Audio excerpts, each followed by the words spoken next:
Good evening. Welcome to PoliticIt podcast. We've got Trent Skaggs with us tonight, and candidate for U.S. Senate That's right. Against Mitt Romney.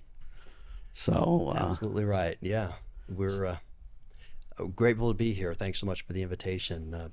Running for U.S. Senate. I'm the mayor right now of Riverton, Utah. I've been in elected office 10 years. I'm actually from Utah. People have asked what's the key differentiator perhaps between me and Mitt Romney. From elementary school to graduate school, I've attended Utah schools. so where was that? What part of Utah? So Orem was where I spent my elementary school years. We moved up to the South Jordan area, Bingham High School graduate, then attended the University of Utah, studied political science and economics, and then got my master's in business administration from the Marriott School of Management at Brigham Young University. So I am a Utahn. I love this state. I've raised my family here. I've got a 13-year-old son, 11-year-old daughter. My wife and I have been married since 2007, and this is home. This is absolutely home for me, and I've operated several businesses here. I helped take a company public last year, got listed on NASDAQ. So what company was that? Space.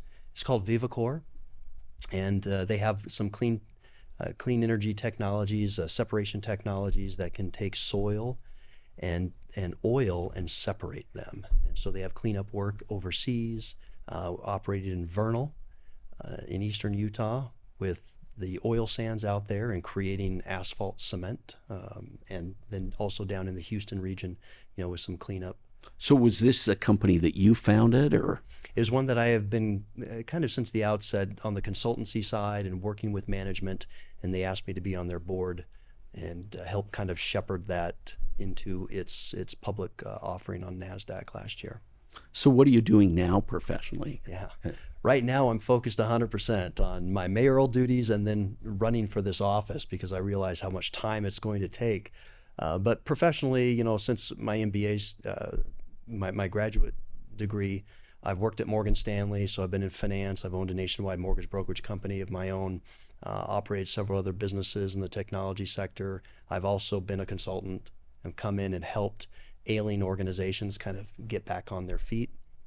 And that's been kind of my forte, and I like that. And that's what I've taken that business person and kind of entrepreneurial approach to municipal government. I've actually cut taxes in our community. We cut property taxes. I've cut spending. We've really innovated to lower the cost of government and actually improve services at the same time. So I think it can be done. In addition to those fiscally conservative principles, I have really stood up to big government. I've been a conservative through and through.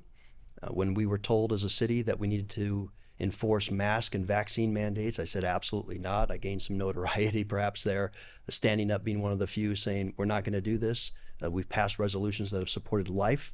We've had anti-ESG resolutions that we've adopted as a council I've let out on, and I've stood up to inappropriate materials in schools with our school district for that encompasses Riverton City. So all these things we've done, and people know what they're going to get with me. That's good. I've been in that fight with the school books, and it's a pretty painful fight in a lot of ways, but I think it's the right thing to do. Absolutely, it's the right thing to do, and it is disheartening that they've made it so difficult. They put so much onus on the parent to kind of jump through all these hoops and try to identify inappropriate materials by school instead of it being district wide. And there are some changes that need to be made there, but appreciate your work in that effort because there's nothing more important to me than protecting our kids. And there are just things that are not appropriate for that age, for sure. And having a 13-year-old and 11-year-old, makes it even more personal for me. So how's this going with your family? I mean, it's going to be a tough go, but tell me a little bit about your family. My wife is incredible. My kids are also very, very supportive. We took a look at this. I mean, if you had asked me 5 months ago if this was a race I was contemplating, the answer was no. It really wasn't. I believe in term limits. I'm in my second term as mayor. One term on the city council, my second term as mayor. We've done a lot of great things in our community. And so my wife and I discussed it. Should we try to run again? Let's see is there another opportunity for us to serve the public, or should I pivot back into the business world more full time? And this race just stood out, and it was something that kind of stirred. It was kind of a stirring in me and in the family, and in talking about it. They're very, very supportive, and so here we are. We launched out and did it because I truly believe that Utah deserves another conservative in the Senate. We don't have that right now with Mitt Romney. I've been really disillusioned, and I think many others have, as I've gone around the state and talked to them with what he's done. He campaigned 5 years ago, in moving to the state, and then campaigning that he was going to fight for us. He was going to fight for Utahns, he said in a 30-second spot that he had. I'll balance the budget, I'll end illegal immigration, I'll stop federal spending and overreach, and I'll appoint conservative justices to the court. We look at his record, he hasn't done that. He hasn't. He's appointed Justice Ketanji Brown Jackson, who can't even define, what a woman is. And she's come out on the wrong side of these issues the Supreme Court's just recently ruled on. He's done nothing to end illegal immigration. He's fought President Trump when he was in office about building a border wall. One of the few Republicans that supported Mayorkas as a Homeland Secretary, who I think has been a disaster. On the spending side, voted for trillions more with omnibus. It's really the impetus for all the inflation that we're having today. And then on the balanced budget, he fought Mike Lee's efforts in May, just this past May. Mike Lee put a letter together to President Biden and said, we are not going to raise the debt ceiling unless we get substantial spending cuts and budget reforms. 42 other Republicans signed that letter, to include Mitch McConnell. And Mitt Romney wouldn't sign that letter. So for somebody who purports that they are very, very serious about putting us on a pathway to a balanced budget, I haven't seen it. He supports Biden 60% of the time. Biden encouraged him to run back in 2018. Enough is enough, I've said, and it's time to put a true conservative in that office. Well, we're going to take a break, okay, and we'll come right back. Hold that thought. Right now, Washington is broken. And every time we compromise, it costs us trillions. We have more IRS agents than border agents.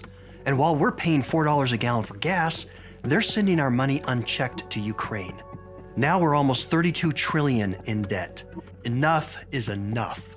A few years ago, Mitt Romney moved to Utah and told us what he'd fight for.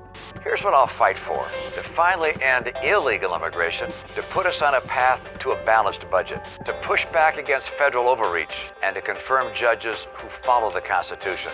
But the only thing I've seen him fight for are the establishment, wokeness, open borders, impeaching President Trump, and putting us even deeper into debt. I'm Trent Skaggs, mayor of Riverton. I didn't come from millions. As one of 10 children, I watched my parents pinch pennies on my dad's teacher's salary, and I've taken that same approach to government. As mayor, I've reduced spending and innovated to lower the cost of government.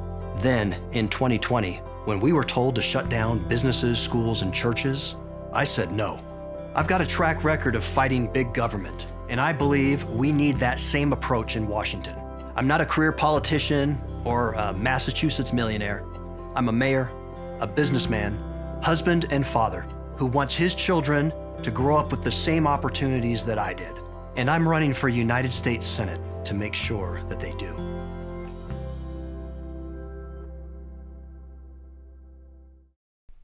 Welcome back to PoliticIt. We're here with Trent Skaggs, candidate for U.S. Senate against Mitt Romney. So I've noticed, I've been following you on social media, and I've seen you appear on a number of national programs, right? I mean, let's talk a little bit about those, and how did that come to be? Well, yes, we've had so much interest. It's not just Utahns that want to see this seat taken over by a true conservative. It's others across the country. It's very important to them too. If we can have one more true conservative in the Senate, it's going to galvanize the Senate. It's going to give cover to folks in the Republican Party to become more conservative. And so they want to see that taken over. So we've got a lot of national interest, and it's been really, really encouraging. We've received endorsements from several. We got the Fraternal Order of Police, which I think is kind of unprecedented for them to come out this early. They represent about 5,000 police officers in the state, about 70% of all law enforcement officers. I back the blue. I'm a big proponent of law enforcement. They know that. My record indicates that. And so I've said, I am one that will always support you. I'm not going to be one that marches against you, right? And that is resonated. So we got the Fraternal Order of Police. We've been on other shows. Charlie Kirk. Yeah, Charlie Kirk. Mark Levin. Mark Levin. So what was that like, talking to Mark Levin? the great one, right? Yeah. He's just incredibly sharp, and we ended up doing about a 20-minute segment. I was held over on a break, and I didn't think I was going to be on the show that long, and didn't anticipate an endorsement on air either. But clearly the conservatives across the country, they recognize Mitt Romney is not a conservative. I don't think he's representing Utahns well, particularly Republicans that put him into office, and so they're eagerly looking for another conservative, and they see that in me. My record speaks to that. Like I said, I walk the walk and not just talk the talk when it comes to being a true conservative. So how's fundraising going? I mean, don't you have a deadline today? Don't you? It was June. Yeah, June 30th was the end of the quarter. We started a little late. I didn't announce till near the end of May, so we had about a month to raise, and we brought in hundreds of thousands of dollars already, and we've got now our organizational infrastructure in place. But this is going to be a very expensive race. I think it'll be a $10 million race. We saw that in Mike Lee versus Evan McMullen last year, and so we've been making the rounds for sure, and have all kinds of support in the state and also nationally. I think as of last count, we've received donations from people that live across 44, 45 states or so that have come in online. So it's really humbling when we see that type of support. So did you notice a correlation between those appearances on Charlie Kirk, Mark Levin, and this fundraising that's going on? Sure, yeah, those definitely help. You can see when those appearances took place and kind of the spike in fundraising for sure. But it's the first month has really been just kind of heads down. Running for office and how difficult it is to get out there and fundraise. It's one of the things that I like least, with running for office, is asking folks to help, but we need that support. People need to be able to, if they're not going to run themselves, support others that have the same ideals, and going to advance the set of conservative principles. And so how are we gonna, what's your proposal for fixing Washington? Oh boy. I mean, we hear, I mean, that is a problem, don't you? It is. Yeah, a huge problem. Reason why I'm jumping in. And I point that out in my launch video, $32 trillion in debt. I've got a 13-year-old son, 11-year-old daughter. I think it's the height of immorality to place that on their shoulders in successive generations. So how do we fix it? If you go to TrentSkaggs.com, I say, as senator, I'll champion three things: smaller government, safer families, and a stronger economy. And I've got 3 issue sets tied to each one of those overarching themes. But smaller government is one for a reason. Number one with me, taxes. We don't have a revenue problem. We have a spending problem.